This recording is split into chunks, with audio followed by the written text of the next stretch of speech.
Friends, this is Jency John. உங்கள்கிட்ட என்னோட pregnancy ஜேர்னியை பற்றி சொல்கிறதா இருந்தேன். ஸோ அதுக்காக தான் இந்த லாங் வீடியோ போஸ்ட் பண்ணியிருக்கேன். ஆக்சுவலாக ப்ரெக்னென்சின்றது ரொம்ப பெரிய வரம். என்னை பொறுத்த வரைக்கும் ஒரு குழந்த பிறக்கிறதுன்றது மிகப்பெரிய விஷயம். இப்போ இருக்கிற காலகட்டத்தில் நிறைய பேருக்கு அது கிடைக்கிறது இல்லை. ஸோ நம்ம கிடைச்ச விஷயத்த நம்ம ரொம்ப கேர்ஃபுல்லாகவும் ஜாக்கிரதையாகவும் பார்த்துக்கணும். அது ரொம்ப முக்கியம். எல்லா ப்ரெக்னென்ட் லேடிஸ்க்கும் நான் சொல்கிறேன், எல்லாருமே சேஃபாக இருங்க. எந்த வேலை செய்யறதா இருந்தாலும் சரி பார்த்து செய்யுங்க. எதுவாக இருந்தாலும் சரி பார்த்து பண்ணுங்கள். பெரியவங்க ஒரு விஷயம் சொல்கிறாங்கன்னா அதை கேளுங்க. அதில் 1000 அர்த்தம் இருக்கும். ஸோ அது நீங்கள் உங்கள் வீட்டில் இருக்கிற ஒருத்தவங்க ஏதாவது உங்கள் நல்லதுக்காக சொன்னாங்கன்னா கோவப்படாமல் கொஞ்சம் பொறுமையாக கேட்டு அதை புரிஞ்சு நடந்துக்கோங்க. நிறைய விஷயம் ஸ்ட்ரெஸ் ஆகாமல் ஹேண்டில் பண்ணுங்கள். Be happy. நல்லா சாப்பிடுங்க. நல்லா ஹெல்த்தியாக இருங்க. ஹெல்த்தியான ஃப்ரூட்ஸ் எடுத்துக்கோங்க. ஹாஸ்பிட்டல் செக்கப்ஸ் எல்லாமே நீங்கள் பிரேக் பண்ணாமல் எல்லாத்தையும் போங்க. எல்லா செக்கப்ஸும் நீங்கள் ஃபாலோ பண்ணுங்கள். ஸோ என்னோடய ப்ரெக்னன்சி ஜேர்னியில் எங்களோட ஃபர்ஸ்ட் ப்ரெக்னன்சி எங்களால் மறக்க முடியாத ஒரு விஷயம். எங்களோட ப்ரெக்னன்சி நாங்கள் எங்களாலேயே நம்ப முடியாத மாதிரி ஒரு விஷயம் நடந்துச்சு. ஸோ நாங்கள் என்ன சொல்கிறதுனா, ஃபஸ்ட் நாங்கள் எந்த ஒரு பிளானுமே இல்லை. எங்களுக்கு யதார்த்தமாக ஒரு நாள் ரேண்டமாக ஒரு நாள் செக் பண்ணி பார்க்குறப்போ, ஸோ இன்றைக்கி பண்ணலாம் அப்படின்னு சொல்லி செக் பண்ணி பார்க்குறப்போ ப்ரெக்னென்சி கன்ஃபார்ம் ஆச்சு. ஸோ அது எங்களால் மறக்க முடியாத நாள். லைஃப்பில் நான் என்றைக்குமே அந்த விஷயத்தை நான் மறக்க மாட்டேன். அன்றைக்கி இருந்த மூமெண்ட் இப்போ நான் உங்கள்கிட்ட சொல்கிறப்போ கூட அது அப்படியே கண்ணில் ஓடுது. அந்த மாதிரி ஒரு மூமெண்ட் அவ்வளோ சந்தோஷமாக இருந்தோம். ஸோ திஸ் இஸ் மை ப்ரெக்னென்சிக்கு ஃபர்ஸ்ட் பேபி வருது. ஸோ நாங்கள் ரொம்ப ஹாப்பியாக இருந்தோம். குடும்பத்தில் எல்லோரும் ரொம்ப சந்தோஷம். ஃபர்ஸ்ட் பேபி எங்கள் வீட்டிலேருந்து நான் எங்கள் வீட்டுக்கு ஃபர்ஸ்ட் பொண்ணு. ஸோ எங்கள் வீட்லேயும் சரி, எங்கள் மாமியார் வீட்லேயும் சரி, அவர் எங்கள் ஹஸ்பண்ட் அவங்க வீட்டுக்கு ஃபர்ஸ்ட் பையன். ஸோ 2 பேர் வீட்லேயும் ரொம்ப சந்தோஷம். குழந்த பிறக்க போகுதுன்ற அந்த நியூஸ் கேட்டது ரொம்ப ஹாப்பியாக இருந்தாங்க எல்லோரும். ஸோ நான் ரொம்ப கேர்ஃபுல்லாக தான் ஒரு விஷயமும் ஹேண்டில் பண்ணிகிட்டு இருந்தேன். ஸ்கேன் ரிப்போர்ட்டை பொறுத்த வரைக்கும் நீங்கள் நிறைய விஷயம் நோட் பண்ண வேண்டியது இருக்குது. ஸ்கேன் ரிப்போர்ட்டில் நிறைய டிஃப்ரெண்ட்டான விஷயங்கள் நமக்கு தெரியும். ஸோ நீங்கள் ஸ்கேன் ரிப்போர்ட் எடுக்கிறப்போ நீங்கள் எப்போவுமே ரொம்ப கேர்ஃபுல்லாக இருங்க. அதை ரீட் பண்ணி பாருங்கள். புரியலைன்னா ஒன்ஸ்க்கு ட்வைஸ் உங்கள் டாக்டரை கன்சல்ட் பண்ணுறது ரொம்பவே நல்லது. என்னை பொறுத்த வரைக்கும் நான் சொல்லுவேன். ஸோ நாங்கள் பண்ண மிஸ்டேக்கை நீங்கள் பண்ணாமல் இருங்க. ஸோ இது என்னோடய ஃபர்ஸ்ட் ஸ்கேனு. அதாவது குழந்த கரெக்டான பொசிஷனில் போய் இருக்கா, கர்ப்பப்பையில் போய் உட்காந்துருக்கா அப்படின்னு சொல்லி பார்க்குறக்கூடிய ஸ்கேன் இது. ஸோ அந்த ஸ்கேன் நான் எடுத்தேன். அது பர்ஃபெக்டாக இருந்துச்சு. நெக்ஸ்ட்டு இது என்டி ஸ்கேன்னு சொல்லுவாங்க. என்டி ஸ்கேனை பொறுத்த வரைக்கும் குழந்தையோட பிரெயின் டெவலப்மெண்ட்டு இதாக இருக்கா.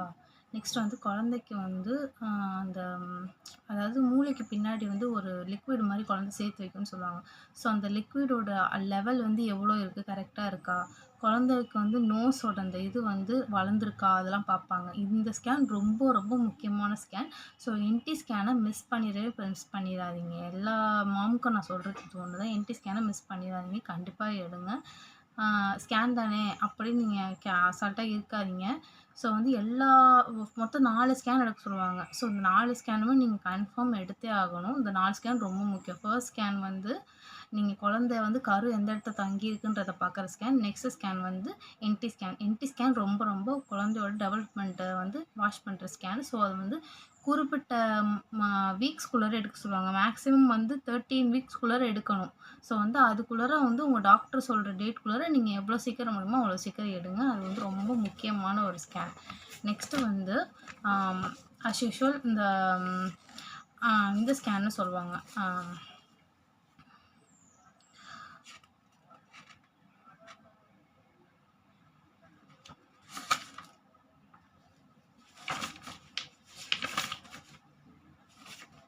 Anomaly scan.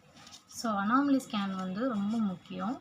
அனாமலி ஸ்கேனில் தான் 5 மந்த்ஸில் எடுக்கிற ஸ்கேன். இது பேபியோட ஃபுல் டெவலப்மெண்ட், பாடி டெவலப்மெண்ட் எப்படி இருக்குது அப்படின்னு சொல்லி பார்க்குற ஸ்கேனு. இந்த ஸ்கேனில் குழந்தைக்கு முதுகு தண்டுலேருந்து எல்லாமே பார்ப்பாங்க. எல்லாமே கரெக்டாக வளர்ந்துருக்கா அப்படின்ற பார்க்குற ஸ்கேன் இந்த ஸ்கேன் ரொம்ப ரொம்ப முக்கியம். இந்த ஸ்கேனுமே அனாமலி ஸ்கேனுமே நீங்கள் கண்டிப்பாக எடுத்தே ஆகணும். குழந்தைக்கு ஏதாவது ஒரு குறைபாடு இருந்தால் கண்டிப்பாக அவங்க முன்னாடியே டிக்ளேர் பண்ணிடுவாங்க அவங்கக்கிட்ட. ஸோ மேக்ஸிமம் வந்து என்டி ஸ்கேன்லேயே தெரிஞ்சிடும். ஒரு சில குறைபாடுகள் டீட்டெயிலில் தெரியலைனாலும் உங்களுக்கு வந்து அனாமலி ஸ்கேனில் சொல்லிடுவாங்க. ஆனால் ஒரு சில விஷயங்கள் அனாமலி ஸ்கேன்லேயுமே கண்டுபிடிக்க முடியலன்னு டாக்டர் சொல்கிறாங்க. ஆனால் மேக்ஸிமம் வந்து நமக்கு தெரிஞ்சு நம்ம இந்தியாவில் வந்து அந்தளவுக்கு ஒன்றும் ப்ராப்ளம்ஸ் இருந்தது கிடையாது. ஸோ வந்து மேக்ஸிமம் நான் அந்த 3 ஸ்கேன், ஃபர்ஸ்ட் ஸ்கேன் கரெக்டாக கரு வந்து கரெக்டாக போய் கர்ப்பப்பையில் உட்காந்துருக்கான்னு பார்க்குற ஸ்கேனு, நெக்ஸ்ட் வந்து என்டி ஸ்கேனு, நெக்ஸ்ட் அனாமலி ஸ்கேன். இந்த அனாமலி ஸ்கேனு, என்டி ஸ்கேனு எப்பவும் பிரேக் பண்ணாமல் கண்டிப்பாக பாருங்கள். எல்லா டாக்டர்ஸும் இந்த ஸ்கேனை வச்சு தான் குழந்தை எப்படி இருக்குன்றதை ப்ரெடிக்ட் பண்ணுவாங்க. ஸோ இது ரொம்ப ரொம்ப முக்கியமான ஸ்கேன். ஃபைனலாக க்ரோத் ஸ்கேன். க்ரோத் ஸ்கேன் வந்து 8 மந்த்ஸில் எடுக்கிற ஸ்கேனு. இந்த ஸ்கேனில் தான் உங்கள் குழந்தை வந்து எவ்வளோ பெருசாக இருக்குது, அதாவது குழந்தை முழுசாக வளர்ந்துருக்கா, எவ்வளோ வெயிட் இருக்குது, குழந்தைக்கு போதுமான தண்ணி லிக்விட் கன்சென்ட், அதாவது லிக்கர்னு சொல்லுவாங்க, அந்த லிக்கர் வந்து எவ்வளோ குழந்தைக்கு வந்து வயிற்றுக்குள்ளே இருக்குது, போதுமானதாக இருக்கா, குழந்தையால ப்ரீத் பண்ண முடியுதா. ஸோ இந்த மாதிரி எல்லா இதுவும் வந்து க்ரோத் ஸ்கேனில் தான் பார்ப்பாங்க. க்ரோத் ஸ்கேனு குழந்தையோட வளர்ச்சியை மட்டும் பார்க்குற ஸ்கேன் கிடையாது. குழந்தையை சுற்றி இருக்கிற லிக்விடோட அளவு, குழந்தை எவ்வளோ பெருசாக வளர்ந்துருக்கு, குழந்தையோட வெயிட்டு, அது குழந்தைக்கு ஏதாவது மூச்சு பிரச்சனை அதெல்லாம் எதுவும் இல்லாமல் நீங்கள் அது எல்லாமே அது இந்த ஸ்கேனில் தான் தெரியும். ஏதாவது ப்ராப்ளம் வந்து அவங்க சொல்லுவாங்க. ஸோ வந்து முக்கியமாக வந்து 5 மந்த்ஸ்லேயே உங்களுக்கு வந்து உங்கள் குழந்தையோட இது வந்து எங்கன இருக்குன்னு சொல்லிடுவாங்க. குழந்தைக்கு வந்து பிளசண்டா வந்து எந்த பொசிஷனில் இருக்குன்னு சொல்லுவாங்க. இந்த பிளசண்டா பொசிஷன் வந்து ரொம்ப ரொம்ப ரொம்ப முக்கியம். ஆக்சுவலாக அந்த விஷயத்தில் தான் நாங்கள் பிரச்சனையை சமாளித்தோம். பிளசண்டா வந்து லோ லேயிங் பிளசண்டா அப்படின்னு உங்களுக்கு சொல்லிட்டு இருக்காங்கன்னா, நீங்கள் ரொம்ப கேர்ஃபுல்லாக இருக்கணும். ப்ளீஸ் 8 மாதம் வரைக்கும் 8 மாதம் வரைக்கும் நீங்கள் வந்து பெருசாக வேலை செஞ்சால் கூட 8 மாதத்துக்கு அப்புறம் நீங்கள் வந்து டெலிவரி வரைக்குமே பெட் ரெஸ்ட் எடுங்க. நான் உங்களுக்கு வந்து ரொம்ப ரெக்வஸ்ட் பண்ணி ஹம்பிளாக கேட்குறேன். தயவு செஞ்சு பெட் ரெஸ்ட் எடுங்க. யாருமே எந்த வேலையும் செய்யாதீங்க. முக்கியமாக வந்து வெளியில் ஓவராக ட்ராவல் பண்ணுறது அந்த மாதிரி எல்லாம் எதுவுமே பண்ணாதீங்க. ஓகேங்களா? ஸோ வந்து நான் ரொம்ப கேர்ஃபுல்லாக தான் இருந்தேன். ஆனால் எனக்கு வந்து லோ லேயிங் பிளசண்டா தான் ஃபர்ஸ்ட் பேபிக்கு. ஸோ வந்து நாங்கள் ரொம்ப கேர்ஃபுல்லாக தான் இருந்தோம். நாங்களும் ரொம்ப ஜாக்கிரதையாக தான் எல்லாம் பண்ணிகிட்ருந்தோம். எங்களுக்கு வந்து குழந்தை நான் கொஞ்சம் ட்ராவலில் இருந்தேன், அது ஒன்று தான். மற்றபடி வேறு எங்கேயுமே நான் கிடையாது. எங்களை பொறுத்த எங்கள் டாக்டர் வந்து எல்லாம் நார்மலாக இருக்குது, ஒன்றும் பிரச்சனை இல்லை, ஒன்றும் பிரச்சனை இல்லை. அத்தனை தடவை நாங்கள் கேட்டோம், இது மாதிரி ஏதாவது பிரச்சனை இருந்தால் சொல்லுங்கள், ஏதாவது சொல்லுங்கன்னு கேட்டதுக்கு எல்லாம் நார்மலாக இருக்குது, குழந்தை நல்லபடியாக பிறக்கும், நீங்கள் ஒன்றும் பயப்படாதீங்க, இதே தான் சொன்னாங்க. ஸோ வந்து நாங்களும் சரி ஓகே, குழந்தை பிறக்கிறதுல என்ன இருக்குது, சரி ஓகே அவங்க டாக்டர் சொன்னால் கரெக்டாக தான் இருக்கும் அப்படின்னு நாங்கள் நினச்சிட்டு இருந்தோம். கடைசியாக டாக்டர் சொன்னதை நம்புறது, எந்த டாக்டர் சொல்கிறத நம்புறதுன்னு கூட தெரியாத நிலைமைக்கு நாங்கள் அன்றைக்கி ஆளானோம். ஸோ வந்து உங்கள் டாக்டர்கிட்ட ஒரு தடவைக்கு நீங்கள் 2 தடவை கேளுங்க. அவங்க திட்டினா கூட பரவாயில்ல, நீங்கள் திரும்பி கேளுங்க. நான் அதை தான் உங்களுக்கு நான் சொல்லுவேன். ஏன்னா வந்து குழந்தை விஷயன்றது வந்து நம்ம அந்த 10 மாதம் அந்த வயிற்றில் சுமக்கிறதுன்றது ஒரு பெரிய கஷ்டம் நமக்கு. அந்த குழந்தை வெளியே வந்ததுக்கப்புறம், அந்த வெளியே வர அந்த குழந்தைய பார்த்ததுக்கப்புறம் அந்த கஷ்டமெல்லாம் மறந்துரும்னு சொல்லுவாங்க. அந்த அளவுக்கு முக்கியமான விஷயம். நீங்கள் வந்து அதனால் என்ன பண்ணுறீங்கன்னா, எப்போவுமே உங்கள் டாக்டர்கிட்ட ஒன்ஸ்க்கு ட்வைஸ் வந்து நீங்கள் கேளுங்க. ஏதாவது பிரச்சனை இருந்தால் சொல்லுங்கள், எங்களுக்கு ஏதாவது பண்ணணுமா, இப்படி இருக்கணுமா, அப்படி இருக்கணுமா, நீங்களாம் கேளுங்க. நீங்கள் கேட்க தான் அவங்க ஒன்று உங்ககிட்ட சொல்லுவாங்க. சில பேர் சொல்லுவாங்க, சில பேர் வந்து ஓகே இப்போ இருக்கிறவங்கலாம் வந்து பெருசாக வேலையெல்லாம் செய்யறதில்ல அப்படின்னு நீங்கள் நினப்பாங்க. எங்கேயும் போக மாட்டாங்க, ட்ராவல் பண்ண மாட்டாங்க, எல்லாம் கேர்ஃபுல்லாக தான் இருப்பாங்க அப்படின்னு சில டாக்டர் சொல்ல மாட்டாங்க. ஸோ வந்து நம்மளா கேட்டு தெரிஞ்சுக்கிறது ரொம்ப ரொம்ப நல்லது. ஸோ வந்து நான் என்னோட க்ரோத் ஸ்கேன்லேயும் வந்து பார்த்தீங்கன்னா, என்னோட குழந்தைக்கு லோ லேயிங் பிளசண்டா தான். அதாவது இன்டர்னல் ஓஎஸ்க்கு வந்து ஒரு 2 சென்டிமீட்டர் தான் மேலே இருந்துச்சு பிளசண்டா. ஸோ வந்து அந்த பொசிஷனில் இருந்துச்சு. நார்மல் டெலிவரி பாசிபிள்னு தான் சொல்லியிருந்தாங்க. அதாவது பேபி பிறக்க போகிறதுக்கு ஒரு 2 வீக்ஸ் இருக்கும். 2 வீக்ஸ்க்கு முன்னாடி நான் வந்து நார்மலாக செக்கப் போயிருந்தேன் ஹாஸ்பிட்டலுக்கு. குழந்தை நார்மலாக இருக்குன்னு தான் சொன்னாங்க. திடீர்னு வந்து எனக்கு மூமெண்ட்டே தெரில. ஒரு மாதிரி இருந்துச்சு. என்ன இவ்வளோ நாள் நல்லா தானே இருந்துச்சு, திடீர்னு மூவ்மெண்ட்டே தெரிலையே, என்ன ப்ராப்ளம்னு தெரிலையேன்னு யோசிச்சுட்டே இருந்துட்டு, சரி ஓகே ஒரு தடவை போய் ஹாஸ்பிட்டலில் பார்த்துட்டு அப்படின்னு சொல்லி போனதுக்கு ஒன்றுமே சொல்லலை அவங்க.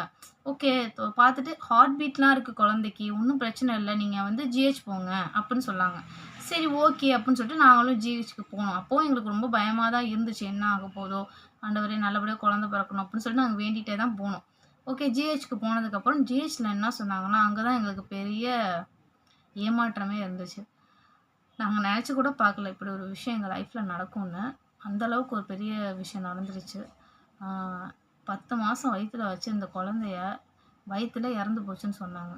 அத எங்களால தாங்கிக்கவே முடியல. ஹோல் ஃபேமிலியும் டோட்டலா டவுன் ஆயிட்டோம். எங்களுக்கு என்ன சொல்றதுன்னு கூட தெரியல. எல்லாரும் அப்படியே பிரம புடிச்ச மாதிரி அழுது, அழுது, அழுது நான்லாம் டயர்ட் ஆயிட்டேன் ரொம்ப. மனசளவுல வந்து இனிமேட்டு இருந்தா என்ன? இல்லன்னா என்ன? அப்படின்ற சிச்சுவேஷனுக்கு வந்து நான் வந்துட்டேன். அந்த அளவுக்கு என் வாழ்க்கை அந்த ஒரு செகண்ட்ல அப்படியே வெறுத்துருச்சு டோட்டலா எல்லாமே. முடிஞ்சு போச்சு அவ்வளோதான். அப்படின்ற மாரி தோணுச்சு. அவ்வளோ வேதனை எங்களுக்கு. ஏன்னா வந்து அந்த குழந்தைய எப்படா பார்ப்போம்னு அந்த ஒரு 2 வாரம் தான் குழந்தை பிறக்க போகுது. அந்த குழந்தைய எப்ப பார்க்கும்னு நாங்க அவ்ளோ ஆசையா இருந்தோம். அப்போ போய் அவங்க வந்து "என் குழந்தை இறந்துருச்சுங்க வயித்துல" அப்படின்னு சொல்லி டாக்டர் சொல்றப்போ, எங்களால சத்தியமா தாங்கிக்கவே முடியல. அவ்ளோ ஒரு வேதனை எங்களுக்கு மனசுல. நான் வந்து என்ன சொல்றேன்னா, ஒரு பெர்சனல் அட்வைஸ் உங்களுக்கு குடுக்குறேன். நீங்க எந்த ஹாஸ்பிட்டல்ல காட்டினாலும் சரி, தயவு செஞ்சு ஜிஹெச்ல ஒரு தடவ போய் காட்டுறது ரொம்பவே நல்லது. ஏன்னா டெலிவரிக்கு ஒரு ஒரு ஒரு டெலிவரி அட்லீஸ்ட் உங்களுக்கு 9த் மந்த் ஸ்டார்ட் ஆனதுக்கு அப்புறம்னாலும் ஒரு தடவ போய் ஜிஹெச்ல கன்சல்ட் பண்ணிட்டு வாங்க. என்ன பொறுத்தவரைக்கும் நான் பெஸ்ட் ஆப்ஷனா அதான் சொல்லுவேன். ஏன்னா ஜிஹெச்ல வந்து உங்கள வந்து நீங்க வந்து அது வந்து என்ன சொல்றது, கவர்மெண்ட் ஹாஸ்பிட்டல்ல நல்லா பார்க்க மாட்டாங்க அப்படின்னு நம்ம நெனைக்கிறோம். ஆனா அப்படி கிடையாது. ஜிஹெச்ல வந்து உண்மையாலுமே சொல்றேன். எனக்கு வந்து இறந்த குழந்தைய நார்மல் டெலிவரில எடுத்தாங்க. என்னாலயே நம்ப முடியல அது ஆக்சுவலா. நானே எப்படி பொறக்கும்னு நெனச்சோம். கண்டிப்பா ஆப்ரேஷன் தான் பண்ண போறாங்க. ஓகே. குழந்தை இறந்து போச்சுன்னு முடிவு பண்ணி சொல்லிட்டாங்க எங்களுக்கு. அப்ப ஆப்ரேஷன் தான் பண்ண போறாங்க அப்படின்னு சொல்லிட்டு, ஆப்ரேஷன் பண்றதுக்கு கூட ஆப்ரேஷன் தான் பண்ணணும்னு ஃபர்ஸ்ட்டு சொன்னாங்க எங்களுக்கும். சரி ஓகே அப்படின்னு சொல்லிட்டு ட்ரெஸ்லாம் மாத்துறதுக்காக கூட்டு போயிட்டாங்க. கூட்டு போனா உடனே பெரிய டாக்டர் வந்து, "இல்ல, இல்ல இந்த பொண்ணுக்கு ஆப்ரேஷன் கிடையாது. உங்களுக்கு நார்மல் டெலிவரி தான். நீங்க விட்டுருங்க. அவங்க உட்காந்துருக்கட்டும். நாங்க கூப்பிடுவோம்" அப்படின்னு சொல்லிட்டு அவங்க விட்டுட்டாங்க. அப்ப நாங்க உட்காந்துருந்தோம். எப்படி நார்மல் எல்லாரும் எங்க வீட்ல இருக்கிறவங்களே ஆச்சரியப்பட்டாங்க ஆக்சுவலா. எப்படி நார்மல் டெலிவரி ஆகும்? வாய்ப்பே இல்லையே அதுக்கு கொஞ்சம் கூட. நார்மல் டெலிவரி ஆகுறது கொஞ்சம் கூட வாய்ப்பில்ல. எப்படி நார்மல் டெலிவரி ஆகும்னு எல்லாருக்குமே ஒரு கன்ஃப்யூஷன், டவுட்ல தான் போயிட்டு இருந்துச்சு. அப்புறம் தான் என்ன கூப்பிட்டு சொன்னாங்க. இது மாரி உங்களுக்கு வந்து வலி பெயின் இன்டியூஸ் பண்றதுக்கு நாங்க எல்லாமே பண்றோம். உங்களுக்கு பெயின் வந்துரும். அ ஒரு மேக்ஸிமம் ஒரு 1 டே ஆகும் குழந்தை பொறக்கறதுக்கு. இப்ப நைட் பெயின் இன்டியூஸ் பண்ணோம்னா மார்னிங், மதியம் கூட பொறக்கலாம். வாய்ப்பு இருக்கு. ஸோ வந்து நீங்க இதா இருங்க. தைரியமா இருங்க. மறு குழந்தை நல்லபடியா பொறக்கும் அப்படின்னு நான் அவ்ளோ அட்வைஸ் பண்ணாங்க எனக்கு. நான் ரொம்ப நொந்து போய் தான் இருந்தேன். பேசக்கூட என்னால தெம்பு இல்ல. எனக்கு பேசக்கூட எனக்கு முடியல. அவங்க என்ன சொன்னாலும், ம் சரி, சரி இத தான் நான் சொல்லிட்டு இருந்தேன். மத்தபடி எதுவுமே எனக்கு பேச சிந்தனையும் இல்ல. எதுவுமே இல்ல எங்களுக்கு. ஸோ அந்த அளவுக்கு நாங்க மனசு வெறுத்து போயி, ஆ நானே என் ஹஸ்பண்டு, எங்க எங்க வீட்ல எங்க அத்தை, எங்க அம்மா எல்லாருமே ரொம்ப மனசு உடைஞ்சு போயி என்ன பண்றதுன்னு தெரியாம முழிச்சுட்டு இருந்தோம். ஸோ வந்து சரி ஓகே. நார்மல் டெலிவரி தான் பண்ண போறாங்க. பெயினும் இன்டியூஸ் பண்ணிட்டாங்க எனக்கு. ஒரு 11:30, 11:45 இருக்கும் நைட்டு. பெயின் இன்டியூஸ் பண்ணாங்க. 13த் செப்டம்பர் அன்னைக்கு. 2023 அப்பதான் பண்ணாங்க. ஸோ வந்து ஓகே அப்படின்னு சொல்லிட்டு, பெயின் இன்டியூஸ் பண்ணிட்டு நாங்க வந்து நான் பெயின் கொஞ்ச நேரத்தில ஒரு 1/2 அன் ஹவர்லயே பெயின் வர ஆரம்பிச்சுருச்சு எனக்கு. பெயின் இன்டியூஸ் பண்ணி ஒரு 1/2 அன் ஹவர்லயே. பெயின் வந்ததுக்கப்புறம் சரி ஓகே அப்படின்னு சொல்லிட்டு என்னால கண்ட்ரோல் பண்ண முடியல. ஏன்னா ஃபர்ஸ்ட் பேபி பெயின் ஜாஸ்தியா இருந்துச்சு. நேரம் ஆக ஆக ஆக ஆக வந்து இன்டென்சிட்டி அதிகமாயிட்டே இருந்துச்சு. என்னால தாக்கு பிடிக்க முடியல. ஒரு கட்டத்துக்கு அப்புறம் டாக்டர் வந்து நீங்க லேபர் வார்ட்ல வந்து படுத்துக்கோங்க அப்படின்னு சொன்ன உடனே, ஒரு சி மார்னிங் வந்து 6:15க்கு குழந்தை பிறந்துச்சு. குழந்தை வந்து அதாவது உயிரோட இல்லாததுனால, அந்த குழந்தைய வெளிய எடுக்கறதுக்கு அந்த டாக்டர்ஸும் சரி, நானும் சரி ரொம்ப கஷ்டப்பட்டோம். என்னால புஷ் பண்ணவும் முடியல. அவங்களும் ரொம்ப நெறைய ஸ்ட்ரெயின் பண்ணி, ஒரு வழியா அந்த குழந்தைய வந்து வெளிய எடுத்தாங்க. ஆம் அந்த குழந்தை வெளிய வந்த உடனே உண்மையாலுமே நான் ரொம்ப அழுதுட்டேன். என்ன சொல்றது? குழந்தை வெளிய வந்தோனே அழுவும்ன்னு சொல்லுவாங்க. அது அழுவவே இல்ல. இறந்து போயிடுச்சு. ஸோ வந்து அப்படியே வெளிய வந்தோனே, "இங்க பாருங்க குழந்தை இறந்து போச்சு. உங்களுக்கு தெரியல" அப்படின்னு சொல்லி எங்க அம்மாட்ட காட்டுறாங்க. என்கிட்ட காட்டவும் கூடாதுன்னு சொல்லிட்டாங்க. நான் அப்பவும் கேட்டேன், "டாக்டர் ஒரு தடவ நான் குழந்தைய பார்த்துக்கிறேன்" அப்படின்னு சொல்லி கேட்டதுக்கு, "இல்ல நீங்க உங்க குழந்தைய பார்க்கக்கூடாது" அப்படின்னு சொல்லிட்டாங்க. சரி ஓகே அப்படின்னு சொல்லிட்டு என்னால தாங்க முடியல. நாங்க வந்து அழுது அழுது எனக்கெல்லாம் என்ன சொல்றது? எனக்கு சொல்ல கூட தெரியல. கண்ல இருக்கிற அந்த தண்ணியே வத்தி போயிடுச்சு. அந்த அளவுக்கு ஆயிடுச்சு. அவ்ளோ அழுதுட்டேன் நானு. இன்னமுமே அ என் மனச வந்து நான் இப்ப தைரியப்படுத்திக்கிட்டேன். இப்ப நான் ஏன் இவ்ளோ அழுவாம தைரியமா இந்த வீடியோவ நான் போடுறேன்னா, அதுக்கு ஒரு காரணம் தான். என்ன மாரி என் கஷ்டத்த வந்து யாருமே படக்கூடாதுன்னு நான் நெனைக்கிறேன். நான் பட்ட இந்த கஷ்டத்த யாருமே படக்கூடாது. அதுக்காக தான் வந்து நான் இந்த வீடியோவே நான் உங்களுக்கு போஸ்ட் பண்றேன். தயவு செஞ்சு சொல்றேன். 8 மந்த்லேருந்து நீங்க டெலிவரி வரைக்குமே ரொம்ப, ரொம்ப கேர்ஃபுல்லா இருங்க தயவு செஞ்சு.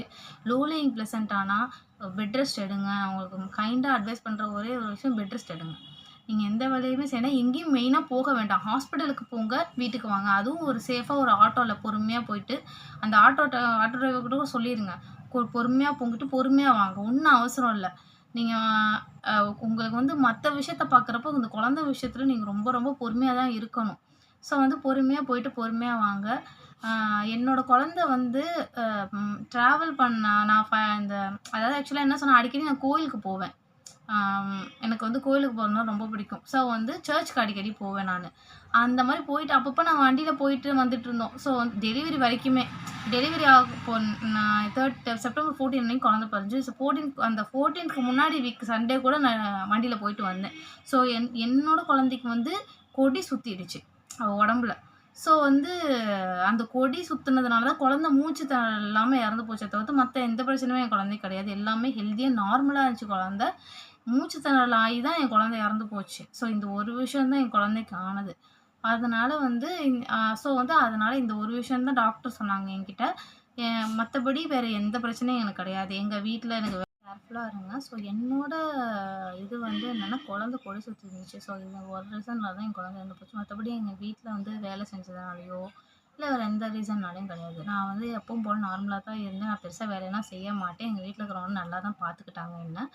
ஸோ வந்து நான் வந்து உங்களுக்கு குடுக்குற அட்வைஸ்னா, நீங்க செய்யாதீங்கன்னு நான் சொல்றேன். நான் வந்து அப்படியெல்லாம் இல்ல. எனக்கு என்னோட ஒரே ஒரு ப்ராப்ளம் என்னன்னா, கொஞ்சம் நான் சும்மா ஜாலியா என்ன எல்லாருக்கும் இருக்கிறது தான். பிரெக்னன்சி டைம்ல வெளிய போகணும்னு ஆசைப்படுறதுலாம் ஒரு பெரிய விஷயம் கிடையாது. ஸோ வந்து நான் அப்படிதான் நான் இருந்தேன். வெளிய போயிட்டு வந்துட்டு இருந்தேன். ஸோ அந்த ஒரு ரீசன்ல தான் குழந்தை கொடி சுத்தி தான் இறந்து போச்சுன்னு சொன்னாங்க. உங்களுக்கு வந்து நான் என்ன சொல்றேன்னா, நீங்க வந்து கேர்ஃபுல்லா இருங்கன்னு நான் சொல்றேன். ஸோ மத்தபடி வேற ஒண்ணும் கிடையாது. நெக்ஸ்ட்டு வந்து நல்லா சாப்பிடுங்க. மெயினா ஒரு விஷயம் என்னன்னா, குழந்தைக்கு தேவையான என்னென்ன ஃபுட்ஸோ அது எல்லாமே நல்லா நீங்க சாப்பிடுங்க. சாப்பிட்டு உங்க உடம்ப ஹெல்த்தியா பார்த்துக்கோங்க. ப்ரெக்னென்ட்டா இருக்கிற எல்லா எல்லா பொண்ணுங்களுக்கும் நான் சொல்றேன். தைரியமா இருங்க. எல்லா விஷயத்தையும் தைரியமா பார்த்துக்கோங்க. உங்க குழந்தைய வந்து நல்லபடியா பெத்தெடுக்கணுன்ட்டு நீங்க காட்ல டெய்லியும் ப்ரே பண்ணுங்க. நானும் எல்லாருக்காகவும் ப்ரே பண்றேன் கண்டிப்பா. ஸோ வந்து கண்டிப்பா நீங்க நல்லபடியா குழந்தைய பெத்தெடுத்து வீட்டுக்கு வருவீங்க. ஸோ வந்து நான் என்னோட முதல் குழந்தை இறந்து போச்சு தான். ஸோ நான் மனசு விட்டு போய் தான் இருந்தேன் ரொம்ப நாளா. ஸோ வந்து எனக்கு டாக்டர் சொன்ன அட்வைஸ் என்னன்னா, கொஞ்ச நாள் நீங்க வெயிட் பண்ணுங்க. குழந்தைய திரும்பி உடனே இது பண்ணாதீங்க. கொஞ்சம் வெயிட் பண்ணி உங்க உடம்புலாம் கொஞ்சம் நல்லா கியூர் ஆகட்டும். சரி நெக்ஸ்ட் பேபி அப்புறம் ட்ரை பண்ணலாம் அப்படின்னு சொன்னோனே, ஸோ நாங்க கொஞ்சம் வெயிட் பண்ணோம். வெயிட் பண்ணி இப்போ வந்து எனக்கு குழந்தை பிறந்திருக்கு. நல்லபடியா பிறந்திருக்கு. எந்த ஒரு ப்ராப்ளமும் இல்ல. ஸோ வந்து இந்த குழந்தையும் நான் ஜிஹெச்ல தான் பிறந்துச்சு எனக்கு. திருச்சி ஜிஹெச்ல. ஸோ வந்து இந்த குழந்தைக்கு எனக்கு வந்து நான் வந்து முன்னாடியே நல்லா கேர் பண்ணி பார்த்துக்கிட்டாங்க ஹாஸ்பிட்டல்ல என்ன. நீங்க வந்து உங்களுக்கு எந்த லாஸ்ட்டா ஃபைனலா நான் உங்ககிட்ட என்ன சொல்றேன்னா, ஒரு தடவைக்கு ஒரே ஒரு தடவ ஃபைனலா குழந்தை பிறக்கறதுக்கு ஒரு டைம் மட்டும் நீங்க வந்து ஜிஹெச்ல போய் ஒன்ஸ் நீங்க செக் பண்றது ரொம்பவே நல்லது. செக்கப் பண்ணிக்கோங்க. எல்லா ஹாஸ்பிட்டல்லயும் செக்கப் பண்ணிக்கோங்க. நீங்க ரெகுலரா போற ஹாஸ்பிட்டல்ல செக் பண்ணிக்கோங்க. ஜிஹெச்லயும் செக்கப் பண்ணிக்கோங்க. சேஃபா இருங்க. நல்லபடியா அவங்களுக்கு குழந்தை பிறக்க என்னோட வாழ்த்துக்கள். ஸோ வந்து எல்லா லேடீஸ்க்கு பின்னாடியும் ஒரு ஃப்ளாஷ்பேக் இருக்கும்னு சொல்லுவாங்க. ஸோ என்னோட வாழ்க்கையில நடந்த ஃப்ளாஷ்பேக் இதுதான். ஸோ வந்து என்னோட லைஃப்ல வந்து நான் நிறைய விஷயத்த ஃபேஸ் பண்ணியிருக்கேன். இது மாதிரி எவ்வளோ ப்ராப்ளம்ஸ் நான் ஃபேஸ் பண்ணியிருக்கேன். ஸோ வந்து அதெல்லாம் எனக்கு பெருசா தெரியல. லைஃப்ல வந்து இந்த ஒரு விஷயம் தான் என் வாழ்க்கையில எனக்கு நடந்த இந்த இது வந்து இன்சிடென்ட் வந்து எந்த ஒரு பொண்ணுக்கும் நடக்கக்கூடாதுன்னு நான் நினச்சதுனால தான் இந்த வீடியோவை நான் உங்களுக்கு போஸ்ட் பண்ணுறேன். ஸோ வந்து நான் ஏதாவது தப்பு பேசுனேன்னா நான் மன்னிச்சுக்கோங்க. ஃபைனலா வந்து ஹாப்பி ப்ரெக்னன்சி. ஹாப்பியா என்ஜாய் பண்ணுங்க. சந்தோஷமா இருங்க.